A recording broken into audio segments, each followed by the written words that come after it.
Se você é Dev Júnior ou está saindo do processo de estágio, tentando virar um Dev Júnior, ou está naquele processo de migração de Júnior para pleno, nesse vídeo a gente vai tratar o que é que você pode prestar atenção no momento da sua seleção para que você tenha mais chance de passar no processo seletivo. E antes de a gente começar, gostaria de me apresentar. Eu sou o Elton Marques. Hoje eu atuo como desenvolvedor sênior e também como líder técnico. Tenho mais de 10 anos de experiência na área de programação. E o intuito de fazer esse vídeo foi porque eu tenho percebido que nos últimos 2, 3 anos é, estamos tendo uma dificuldade muito grande de encontrar profissionais júniores que tenham o mínimo necessário para poder começar a trabalhar em uma equipe, né? Por isso que muitas vezes a gente decide até contratar um pleno no lugar de um júnior, então, ou no lugar de dois júniores contratar um pleno, porque muitas vezes falta o mínimo daqueles profissionais que a gente busca, né? E o intuito desse vídeo é para fazer com que você, Júnior, consiga ao menos identificar os seus pontos de melhorias e também prestar atenção e que com isso aumente as probabilidades de chances de você conseguir o seu emprego nessa área tão maravilhosa quanto é programação. Beleza? E antes de começar esse vídeo, já te peço para se inscrever no canal e a curtir esse vídeo, que o intuito desse canal que a gente quer montar é falar muito mais sobre a área de trabalhar na área de programação e também falar um pouco da parte técnica. Beleza? E partindo para o primeiro ponto, que é mais importante, você é júnior, você está aqui para aprender. Sua opinião não é válida, ninguém quer saber sua opinião. E por que isso é tão importante? Pode parecer até um pouco forte no início, porque um dos maiores dores de cabeça que quase todo mundo tem a trabalhar com júnior é aquele júnior que quer fazer demais, quer botar a mão na massa, quer colocar o framework que saiu semana passada, que está na moda. E não, você está ali para executar uma determinada tarefa, uma determinada documentação, um determinado teste, e você não deve mexer naquilo ou não deve fazer aquilo que não é requerido para você.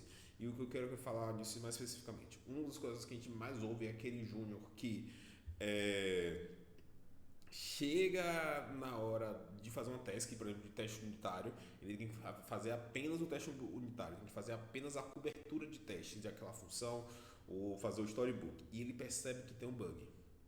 O que é que a maioria dos devs vão fazer para mostrar serviço, produtividade? O que é que eles vão fazer? Na task dele, na branch dele, na sprint, naquela atividade específica, ele vai fazer o teste unitário e vai corrigir aquele bug. Errado, você não deve fazer isso. O que é que você tem que fazer? Tem que fazer o teste unitário, já identificando aquele bug.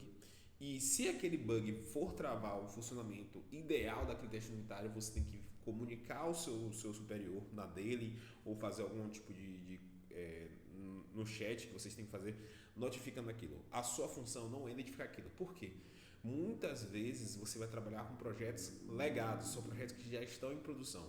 E muitas vezes aquele bug, por algum motivo, quem já trabalhou com Delphi, com Java, como eu já trabalhei há muito tempo, sabe que muitas vezes é uma DLL que está com um certo bug que foi compilada em 2005 e acredite, isso realmente acontece e que se você mudar alguma coisa ele vai quebrar todo o projeto em produção. Então, antes de ter a proatividade de querer mexer aquilo, o que é que você vai fazer? Você vai comunicar. Você vai fazer aquilo que você foi designado a fazer, vai fazer da forma ideal e correta que tem que ser feita. E se você vê que tem um outro bug e um componente que não é a sua função, você vai apenas documentar. É importante que você saiba documentar, escreva um e-mail. Não fique preso somente ao Teams, ao Slack, ao Discord da sua empresa. Aprenda a documentar coisas oficiais via e-mail e aí você vai trabalhar em cima disso. Então, se durante a entrevista o recrutador perguntar algo sobre proatividade, sobre você fala assim, não, eu sou júnior, eu posso tirar uma dúvida fora da minha atividade, mas eu vou fazer aquilo que eu sou designado a fazer, porque você é júnior. Essa parte de modificação de código, decisões mais alto nível do projeto, você deixa para o pleno e para o sênior, principalmente. Beleza? E partindo para o segundo ponto, que é muito importante, que é a questão do currículo. E por quê? O que acontece? Se você não sabe nem ao menos escrever um documento Word bem estruturado, se apresentando, isso já é um alerta, uma bandeira amarela, uma bandeira vermelha, que você talvez não sirva para trabalhar com programação. Porque basicamente programação é você mexer em arquivos de texto. Então você precisa pelo menos saber se apresentar Então, aquela estrutura básica de apresentação, experiência, formação técnica, projetos reais. Lógico, se você está assistindo esse vídeo, você é um júnior e você provavelmente não vai ter projetos reais mesmo em aplicação sendo utilizados. E o que eu recomendo para você? Caso você queira ter um diferencial no seu currículo, você pode utilizar projetos, fazer pequenos projetos e hospedar em servidores gratuitos como Netlify, ou pegar um servidor, esses servidores que a gente tem de gratuito, e colocar seu projeto lá. Gente, Pokédex não conta, todo mundo faz Pokédex, então Pokédex não chama nem atenção, né? E aí você já consegue utilizar isso com portfólio. No mundo onde todo mundo faz a mesma coisa e todo mundo é júnior, um pequeno projeto diferente já pode contar muito na sua área, beleza? E aqui a gente vai para um ponto muito importante, que é quais são os conhecimentos que a gente busca num júnior, né? O primeiro ponto, banco de dados.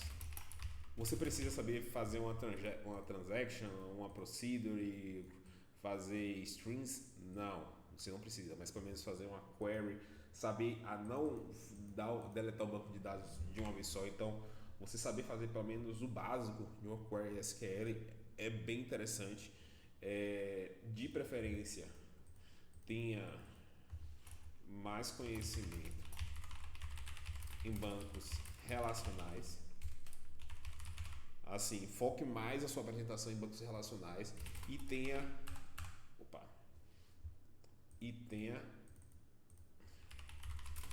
bancos não relacionais como bônus.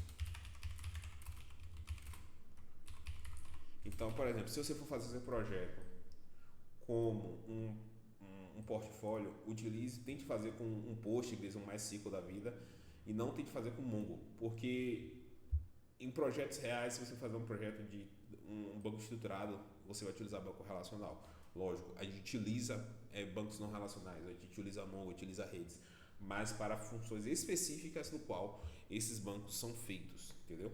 Então, esses são os conhecimentos que a gente tem. Outra parte importante que você precisa ter, e 90% das vezes que a gente contrata um júnior, é para testes unitários e testes funcionais.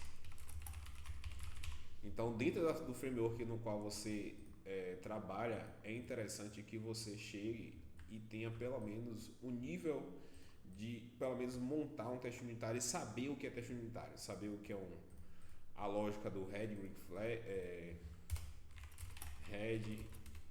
green,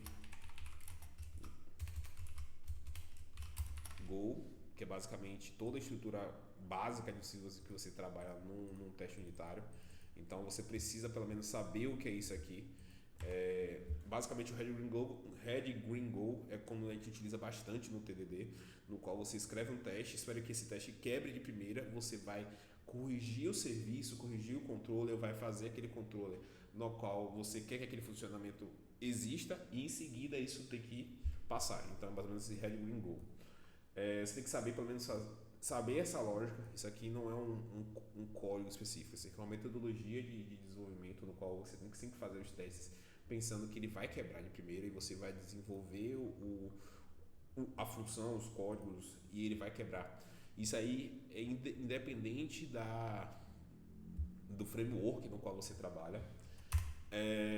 O próximo ponto que você precisa, isso aqui é também para front-end também. Então, se você mexe com Karma, Jest, é importante que você pelo menos saiba fazer testes unitários. E outro ponto importante é documentação.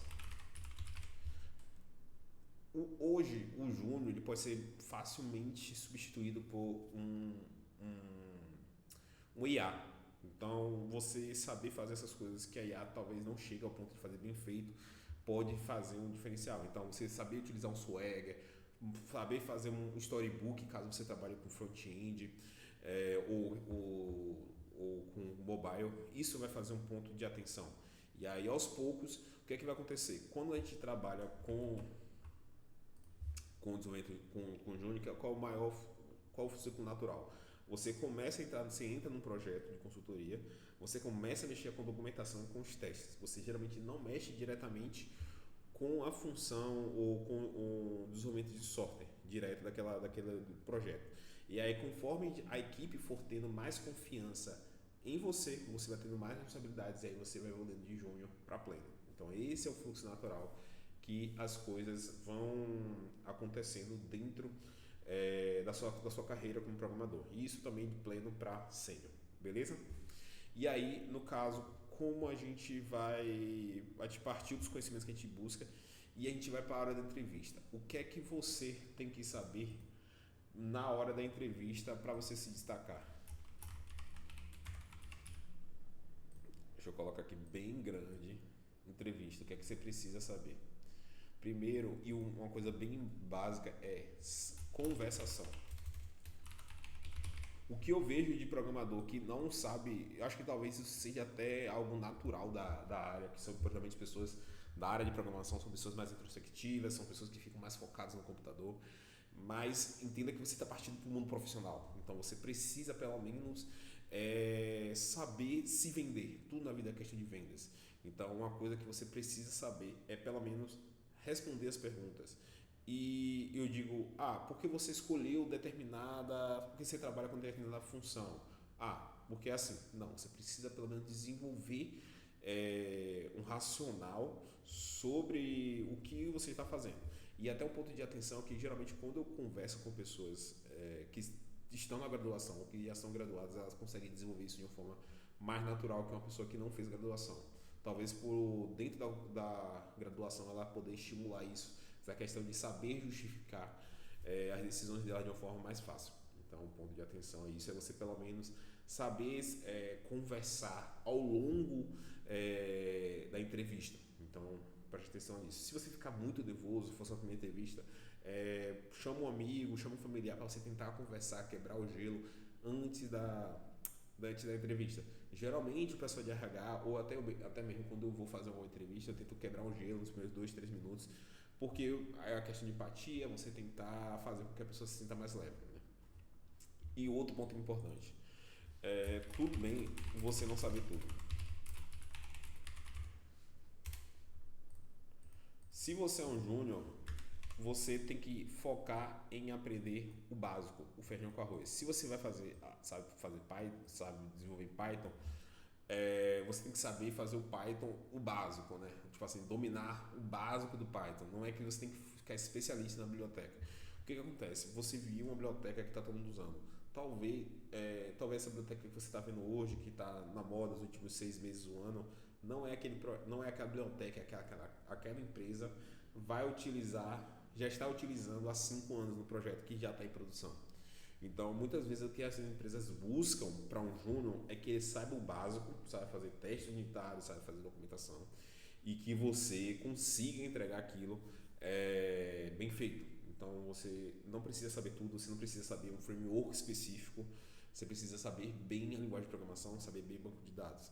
E tá tudo bem você dizer não sei, mas, por exemplo, uma coisa que geralmente eu prezo muito são aquelas pessoas que não sabem e que sabem pesquisar, porque esse vai ser 90% do seu dia como programador. Então você precisa ter um pouco de atenção com relação a isso, beleza? E por último, não menos importante, não utilize ferramentas da moda. Não seja um front-end. O que eu quero dizer com isso? Em projetos grandes, projetos da vida real que estão em produção, a gente vai utilizar ferramentas que já estão sólidas, já estão estáveis, estão no modo LTS, né? Long Time Support. Então, você vir com Ban, Dino, nova ferramenta na moda, geralmente, a não ser se for uma startup, isso não vai ser muito levado em conta. Então, foque em saber o básico. Se você trabalhar com Node, aprenda Node, o básico, bem feito. Como é que funciona o Node? Se você trabalhar com Python, se você trabalhar com Go, trabalhar com Ruby, aprenda as fundamentações de forma correta. E aí, a partir disso, você vai construir sua carreira. Porque o que acontece? Quando você trabalha num projeto, você vai aprender dentro daquele projeto uma biblioteca específica, uma função específica. E aí, com isso, você vai virar especialista naquela função. E é muito comum quando você for para uma outra empresa, para um outro projeto, você vai trabalhar com ferramentas totalmente diferentes. Mas é importante que você saiba o básico. Beleza? Então, pedir para você, se você gostou desse vídeo, que você se inscreva, e curta esse vídeo para que esse vídeo alcance outras pessoas que também possam se beneficiar desse vídeo que eu fiz. É isso, muito obrigado e sucesso na sua carreira como desenvolvedor.